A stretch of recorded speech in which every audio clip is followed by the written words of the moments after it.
Class 8-এর বল এবং চাপ এই অধ্যায়ের কোনো তরলে কোনো বস্তু ভাসন মানে বস্তুটা ভেসে থাকবে, প্লবতা এবং আর্কিমিডিসের নীতি, এই যে অংশটা আছে, তাহলে তরলের প্লবতা, ভাসন,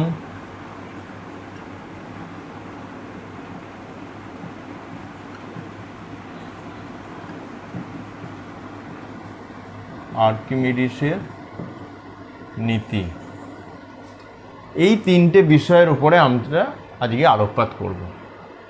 আগের দিন যে ক্লাস নিয়েছিলাম সেই ক্লাসে এই কথাটা, প্লবতা কথাটা তোমাদের বলেছিলাম, মনে পড়ে কি? দেখো কি বলেছিলাম, যে কোনো তরলে কোনো বস্তুকে যদি ডোবানো হয়, একটা ঊর্ধ্বমুখী বল একটা কাজ করে, বস্তুটাকে ভাসিয়ে দেওয়ার চেষ্টা করে, বস্তুটা ওজন কিছুটা কমিয়ে দেয়। একটা ফুটবল জলে ডুবিয়ে দিলে, পুকুরে ছেড়ে দিলে ভেসে উঠল, কেমন? তারপরে বড় বড় জাহাজ, লোহার তৈরি জাহাজ জলে ভেসে থাকছে, একটা লোহার বল জলে দিলে, পুকুরে দিলে ডুবে গেল, সেই লোহার বলটাকে কামারশালায় নিয়ে গিয়ে পিটিয়ে পিটিয়ে কড়াই বানিয়ে দিলে ভেসে থাকছে। থার্মোকল জলের উপরে ভাসছে, ইট ডুবে যাচ্ছে। এই যে ব্যাপারগুলো কেন হচ্ছে, তার আগে তোমাদের যে কোনো তরলে কোনো বস্তুকে যদি ডোবানো হয়, সম্পূর্ণ বলো বা আংশিক বলো, একটা ঊর্ধ্বমুখী বল যে ক্রিয়া করে, সেইটা তোমরা অনুভব করেছো কিনা সেটা জানতে হবে। ধরো মা বললেন যে 1 বালতি জল পুকুর থেকে তুলে নিয়ে আসতে, পুকুরে অনেকটা নেমে গেলে ভালো পরিষ্কার স্বচ্ছ জল 1 বালতি নিয়ে যখন জলের উপর দিয়ে বালতিটাকে দিয়ে নিয়ে আসছো, তখন দেখবে কষ্ট কম হচ্ছে, কেউ যেন ওপর দিকে তুলে ধরে তোমাকে সাহায্য করছে। তারপরেই যখন পুকুর পাড়ে নিয়ে চলে এলে তখন কষ্ট হচ্ছে। 1 বালতি জল, একই জল পুকুরে যখন নিয়ে আসছিলে, তখন দেখা যাচ্ছিলে ওজনটা কম মনে হচ্ছে। কেন? তাহলে নিশ্চয়ই একটা ঊর্ধ্বমুখী, যখন জলের মধ্যে ছিল তখন একটা ঊর্ধ্বমুখী বল প্রযুক্ত হয়েছিল। সেই ঊর্ধ্বমুখী বলটাকে আমরা বলছি প্লবতা। কেমন? ঊর্ধ্বমুখী বলটা কতটা হবে, কেমন ওজন, তার ওজনটা কতটা কমে যাবে, সেইটা আমরা ব্যাখ্যা পাবো আর্কিমিডিসের নীতির দ্বারা। কি আর্কিমিডিসের নীতি? কোনো একটা পাত্রে ধরো তরল আছে, একদম ভর্তি, একদম ভর্তি, সামান্য একটু যদি তোমার জল বেশি দিই, জলটা উপচে পড়ে যাবে। এই অবস্থায় ধরো এখানে একটা পাইপ করা আছে, ভর্তি আছে, এইখানে একটা পাত্র আছে, ঠিক আছে? একটা বস্তুকে তুমি, সেই বস্তুটা ধরো 100 গ্রাম ওজন, একটা লোহার টুকরো, এইটা হচ্ছে 100 গ্রাম তার ভর। 100 গ্রাম সুতো দিয়ে বাঁধো, বেঁধে এখানে ফেলে দাও, সম্পূর্ণ ডুবিয়ে দাও, কেমন? তাহলে কি করলে? 100 গ্রাম একটা ভরের একটা লোহার টুকরো কি তুমি এখানে এটাকে ডুবিয়ে দিলে, কি হবে? সম্পূর্ণ ডুবিয়েছ। তাহলে এই যে জায়গাটা দখল করলো, সমপরিমাণ জল অপসারিত করবে, এর আয়তনের সমান এইখান দিয়ে অপসারিত করবে, এর যে আয়তন হবে, তাহলে এই জলটার আয়তন কত? এই জলের আয়তন সমান বস্তুটির আয়তন, এই জলটা হচ্ছে। কেমন? এইবার তুমি এই অবস্থায় যখন আছে তখন তুমি এইটাকে একটা স্প্রিং তোলা যন্ত্রে সাহায্যে তুমি ভরটা মাপো। স্প্রিং তোলা যন্ত্রের সাহায্যে বস্তু ওজন মাপা হয়। হ্যাঁ, তখন আমরা 10 গ্রাম ওজনটা যখন বলবো তখন আমরা বলবো 10 গ্রাম ভার, কিন্তু তোমাকে এখানে হচ্ছে 100 গ্রাম। তাহলে তোমাকে এখানে কত দেখাবে? পার্ট দেখাবে 100 গ্রাম দেখাবে। ঠিক আছে? ডুবন্ত অবস্থায় তুমি যদি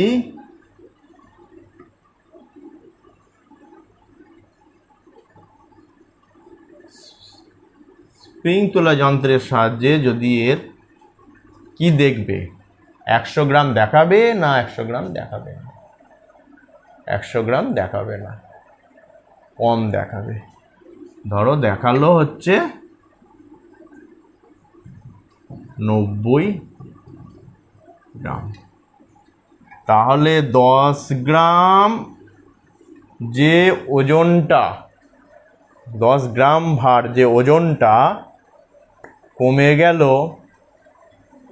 সেটা কি হলো? তাহলে নিশ্চয়ই এই একটা ঊর্ধ্বমুখী বল প্রযুক্ত হয়েছিল। কেমন? সেইটা হচ্ছে 10 গ্রাম যে জল, কেমন, যতটা আয়তন হয়েছে দেখা যাবে যে এই জলটার যে ভর, এই ভরের সঙ্গে সমান। তাহলে এটাও হবে 10 গ্রাম। পরিষ্কার? তাহলে কি দাঁড়ালো? কোনো একটা তরলে একটা বস্তুকে সম্পূর্ণ নিমজ্জিত করা হলো। নিমজ্জিত করার ফলে কি হবে? বস্তুটার ওজন, আপাত ওজন কিছুটা কমে গেছে। কতটা ওজন কমেছে? তরলটা যতটা তরল অপসারিত করেছিল তত পরিমাণ তার ওজনটা কমে গেছে। তাই তো? এইটাই হচ্ছে আর্কিমিডিসের নীতি। গ্যাসের ক্ষেত্রেও আর্কিমিডিসের নীতি প্রযোজ্য, তরলের ক্ষেত্রেও তাই। তাহলে একটা বস্তু, এখানে সম্পূর্ণ বস্তুরে ডুবিয়েছি, যদি আমি আংশিক ডোবাতাম তাহলে একই জিনিস করতো। তাহলে কোনো তরলে কোনো বস্তুকে আংশিক বা সম্পূর্ণ নিমজ্জিত করলে বস্তুটা আপাত ওজন কিছুটা হ্রাস হয়। বস্তুটা যতটা তরল অপসারিত করবে তার ভরের সাথে বা সেই তরলটার ওজনটা সাথে যতটা ওজন হ্রাস পেয়েছে তার সমান হবে, সম পরিমাণ ওজন হ্রাস পাবে। যতটা তরল অপসারিত করবে তার সমপরিমাণ ওজন হ্রাস পাবে। এখানে কতটা তরল অপসারিত করেছে? 10 গ্রাম, তাই 10 গ্রাম ওজন হ্রাস পেয়েছে, দিয়ে আপাত ওজন কত দাঁড়িয়েছে? 90 গ্রাম।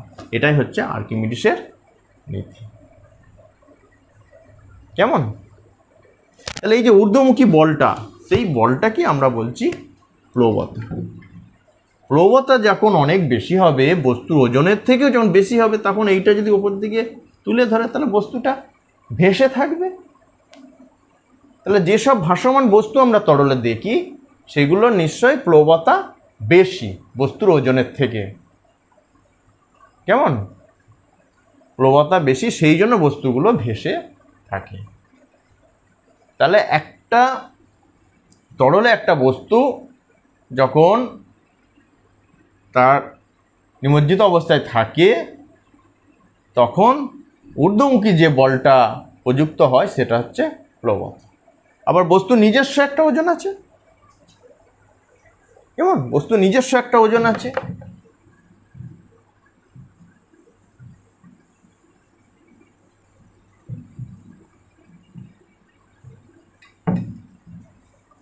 তাহলে এই বস্তুটা নিজস্ব যে ওজন আছে সেটাকে যদি আমি ডাব্লু দ্বারা প্রকাশ করি, আর ঊর্ধ্বমুখী বল যেটা প্লবতা সেটাকে আমরা বি দ্বারা প্রকাশ করি। এইটা হচ্ছে প্লবতা এইটা হচ্ছে ঊর্ধ্বমুখী হচ্ছে প্লবতা, আর এইটা হচ্ছে বস্তুর ওজন। কেমন? যখন দেখা যাবে বস্তুটার ওজন প্লবতার থেকে বেশি, তখন কি হবে? বস্তুটা নিচের দিকে পড়তে থাকবে, মানে বস্তুটা ডুবে যাবে, গিয়ে তলদেশে এখানে কোনো একটা জায়গায় থেকে যাবে। যদি এই রকম হয়, প্লবতা বেশি ওজনের থেকে, তার মানে ঊর্ধ্বমুখী বলটা বেশি ওজনের থেকে, তাহলে বস্তুটা ওপরে উঠে, এরকম ওপরে উঠে গিয়ে ভেসে থাকবে, তাই না? তাহলে এটা হচ্ছে ভাসনের পরিস্থিতি। কেমন? ভাসনের শর্ত। এটা হচ্ছে ভাসনের শর্ত। যদি এরকম হয় কোনো একটা পজিশানে গিয়ে, দেখা গেল এইরকম একটা পজিশানে গিয়ে যে এই দুটো সমান হয়ে গেল, তাহলে দেখা যাবে জলের মধ্যেই আছে, না থিতিয়ে নিচেই না পড়ছে, না উপরে ভেসে উঠছে, মাঝামাঝি তরলে কোনো মাঝামাঝি অংশে তোমার ভাসমান, তরলের মধ্যেই ভাসমান থাকছে, তরলের অভ্যন্তরে ভাসমান থাকছে, যদি এই পরিস্থিতি হয়। কেমন? তাহলে জাহাজ, নৌকা, এইসব ক্ষেত্রে কি দেখা যাচ্ছে? জাহাজ নৌকার যা ওজন তার থেকে প্লবতা বেশি, সেই জন্য জাহাজ নৌকা ভেসে থাকে। বোঝা গেল? তাহলে প্লবতা কাকে বলে?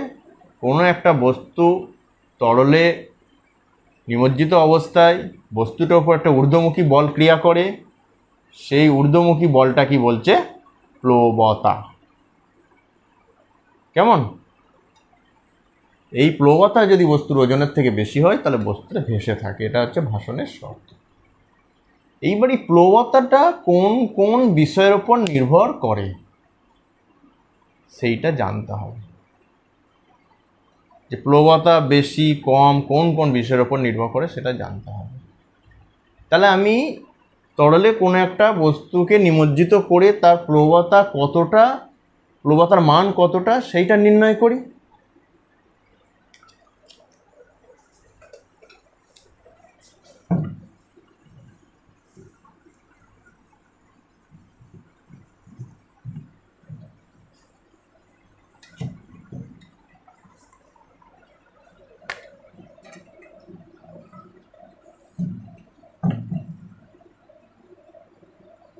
এই একটা পাত্রে তরল আছে, এই তরলের ঘনত্ব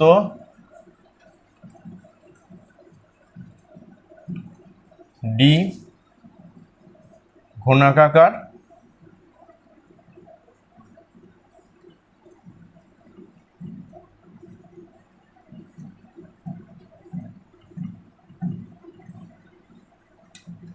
ঘনক আকৃতির।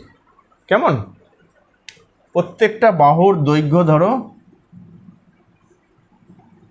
এল, এটা এল, এটা এল, এটা এল, সব এল করে। প্রত্যেকটা বাহু, এল ঘনকের প্রত্যেকটা বাহু সমান হয় এল করে। এই অবস্থায় এখানে জলের মধ্যে এই অবস্থায় আছে। ঠিক আছে? এখন এই বস্তুটার উপর চারিদিকে জলের চাপ চারিদিকে আছে, ঊর্ধ্বমুখী চাপ আছে, তরলে ঊর্ধ্বমুখী চাপের উপর প্রয়োগ হচ্ছে, নিচের দিকে চাপ প্রয়োগ হচ্ছে, পার্শ্ব চাপ আছে। কেমন? এখন এই চাপ, পার্শ্ব চাপ যে কোনো বিন্দুতে একই গভীরতায় পরস্পরকে প্রশমিত করছে চারিদিক থেকে। এইদিকে চাপ যতটা, এদিকে চাপ ততটা, একই গভীরতায়। ওদিকে চাপ যতটা, এদিকে চাপ ততটা, একই গভীরতায়। বিভিন্ন করে এই দিকে চাপ যতটা, এদিকে চাপ ততটা। কেমন?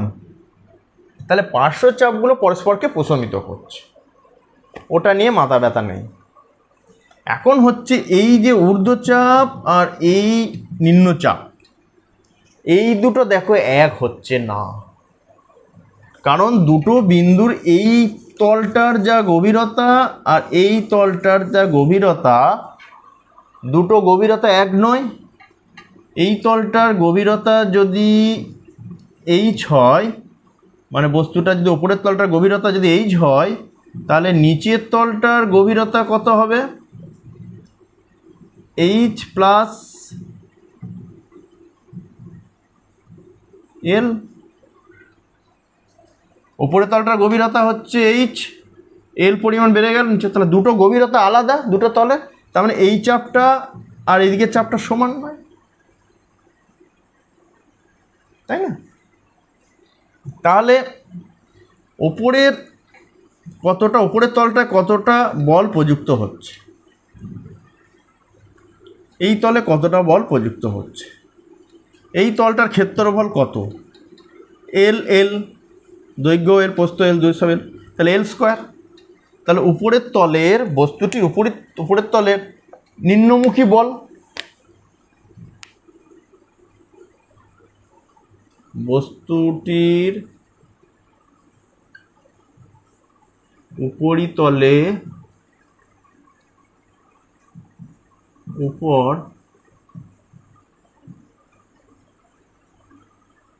নিম্নমুখী বল কত হবে? কেমন? এই বিন্দুতে নিম্নমুখী বল, তার মানে এই বিন্দুর চাপ কত? চাপ হচ্ছে এইচ গণিত ডি গণিত জি, এই গভীরতার চাপ সমান তো আমরা এটা জানি, গভীরতা ইন্টু ঘনত্ব ইন্টু অভিকর্ণ ত্বরণ, এইটা তো আমরা জানি কোনো বিন্দুতে চাপ, তার সঙ্গে ক্ষেত্রফল গুণ করলেই বল পেয়ে গেলাম। ঠিক আছে? নিম্নতলে ঊর্ধ্বমুখী বল, বস্তুটির নিম্নতলের উপর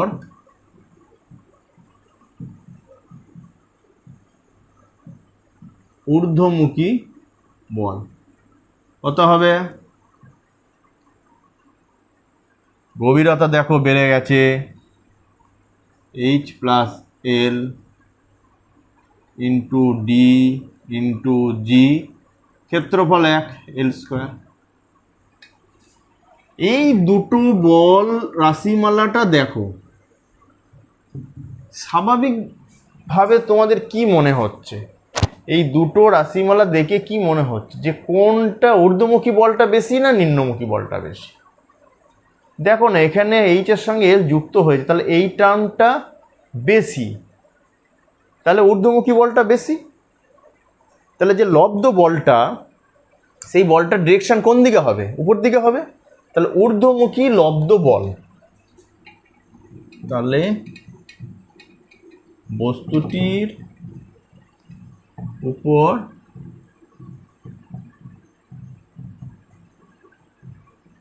ঊর্ধ্বমুখী লব্ধ বল কত হবে? এই বল দুটো বিয়োগফল, এটা বেশি, বেশি থেকে কমটা বিয়োগ, তাহলে H plus L into D into G into L square minus H into D into G into L square বিয়োগ। এটাকে সরল করি, কত হবে? H into D into G into L square plus D into G D D into L square আর L গুণ করে L cube into G minus এটা যা আছে H D G into L square. এই টার্মটা তো এক, বিয়োগ, এটা থেকে এটা বিয়োগ, তাহলে এই টার্মটা আর এই টার্মটা কেটে গেল বিয়োগ, তাহলে পড়ে রইল কি? ডি ইন্টু এল কিউব ইন্টু জি। তাহলে ঊর্ধ্বমুখী বল হচ্ছে এইটা। কেমন? আচ্ছা, এল কিউবটা কি? এল কিউবটা কি? দেখো, এল কিউবটা হচ্ছে এল গুণিত এল, তাহলে এই বস্তুটার কি আয়তন, বস্তুটার আয়তন। তাহলে এটা হচ্ছে তরলের ঘনত্ব ইন্টু বস্তুটির আয়তন ইন্টু জি। এল কিউবটা হচ্ছে বস্তুর আয়তন। এখন আর্কিমিডিসের নীতিতে আমরা কি পড়েছিলাম, যে নিমজ্জিত অবস্থায় বস্তুটা সম-আয়তন তরলকে অপসারিত করে, বস্তুটার যে আয়তন সম-আয়তন তরলকে অপসারিত করবে। তাহলে বস্তুটা কর্তৃক সম-আয়তন বস্তুটার যে আয়তন, তাহলে অপসারিত তরলের আয়তন ততটাই হবে। তাহলে ওইটা কি আমরা কি লিখব, তরলের ঘনত্ব বস্তুটি আয়তন হচ্ছে অপসারিত বস্তু কর্তৃক অপসারিত তরলের আয়তন বা অপসারিত তরলের আয়তন, অপসারিত তরলের আয়তন ইন্টু জি। তরলের ঘনত্ব আর অপসারিত তরলের আয়তন, তাই না? তরলের ঘনত্ব, অপসারিত তরলের আয়তন আর ওই তরলের ঘনত্ব, তাহলে আয়তন আর ঘনত্ব, তাহলে অপসারিত তরলের ভর,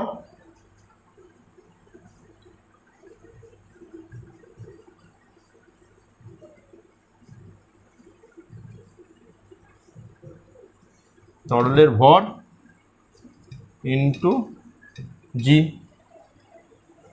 তাই তো? অপসারিত তরলের ভর ইন্টু, তাহলে কি হবে, অপসারিত তরলের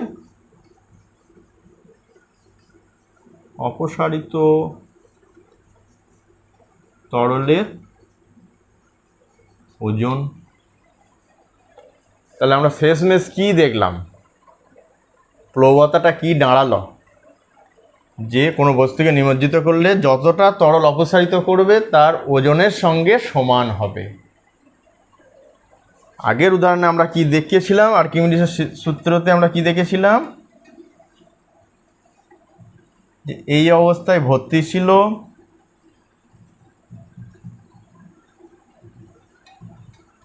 এইখানে পাত্র, এখানে 100 গ্রাম একটা বস্তুকে তুমি ফেললে, ডোবালে, এখানে সম-আয়তন তরল অপসারিত হলো, ছিল বাইরে যখন ওজন করলে ছিল 100 গ্রাম, এখানে এই অবস্থায় ওজন কত হলো 90 গ্রাম, অপসারিত তরল হচ্ছে 10 গ্রাম। এটা গ্রাম ভার লিখতে পারো, ওজন যেহেতু গ্রাম ভার 10 গ্রাম ভার। তাহলে অপসারিত তরলটা দেখো যতটা ওজন সেই পরিমাণ ওজন কিন্তু বস্তুটা কমে গেছে। তাহলে এই যে ঊর্ধ্বমুখী বলটা, এর ওপর যে ঊর্ধ্বমুখী বলটা প্রয়োগ করেছে সেইটা হচ্ছে 10 গ্রাম ভার, যতটা তরল অপসারিত করেছে তার ওজনের সঙ্গে সমান। প্লবতাটা হচ্ছে যতটা তরল অপসারিত করবে তার ওজনের সঙ্গে সমান। কেমন? এইবার প্লবতাটা রাশিমালা যখন নির্ণয় করলাম, প্লবতাটা কোন কোন বিষয়ের উপর নির্ভর করছে একদম পরিষ্কার। আমাকে অপসারিত তরলের পরিমাণটা বাড়াতে হবে প্লবতাটা বাড়ানোর জন্যে, অপসারিত তরলের পরিমাণ বাড়াতে, তাহলে বস্তুটা ভর ঠিক রেখে যদি আয়তন বাড়িয়ে ফেলি তাহলে প্লবতা অনেক বেড়ে যাবে। এইটুকুন একটা লোহার টুকরো, তার আয়তন তো অল্প, ওই একই ভরের লোহার টুকরোকে পিটিয়ে পিটিয়ে কড়াই বানিয়ে ফেলো, দিয়ে জলে দেখো অনেকটা তরল অপসারিত করবে, তাহলে অপসারিত তরলের পরিমাণ অনেক বেশি, দেখা গেল সেক্ষেত্রে প্লবতাটা ওজনের থেকে বেশি হয়ে গেল। তাহলে ভেসে উঠল কড়াই, লোহার গোল করে থাকলে ডুবে যাবে। জাহাজের ক্ষেত্রেও তাই, এত বড় ওর আয়তন, এত পরিমাণ তরল অপসারিত করে, জাহাজের নিজস্ব ওজনের থেকে অনেক বেশি, সেই জন্য জাহাজ ভেসে থাকে। আর একটা বিষয় হচ্ছে, সেই যে তরলে বস্তুটা ভেসে আছে সেই তরলের ঘনত্ব যত বেশি হবে প্লবতা তত বেশি হবে। হ্যাঁ, এই যে দেখছো ঘনত্ব, তরলের ঘনত্ব যত বেশি হবে তত কি দেখা যাবে, প্লবতা বেশি হবে। সমুদ্রে লবণাক্ত জল, ঘনত্ব অনেক বেশি, প্লবতা বেশি, জাহাজকে অনেকটা উঁচুকে তুলে ধরে। সেই জাহাজটা যদি নদীতে এসে, সমুদ্র থেকে নদীতে আসে, দেখা যাবে একটু নেমে গেল। কেন? কারণ জলের ঘনত্বটা, নদীর জলের ঘনত্বটা সমুদ্রের জলের ঘনত্ব থেকে কম, তাই প্লবতা একটু কমে গেছে, সেই জন্য জাহাজটা নেমে গেল। ক্লিয়ার? তাহলে তরলের প্লবতা, ভাষণের শর্ত, আর্কিমিডিসের নীতি, হ্যাঁ, প্লবতা কাকে বলে, প্লবতা কোন কোন বিষয়ের উপর নির্ভর করে, এই সমস্ত জিনিস আশা করি তোমাদের কাছে ক্লিয়ার হয়ে গেল। কেমন? পরের দিন আমরা অন্য বিষয় নিয়ে আলোচনা করব। ঠিক আছে?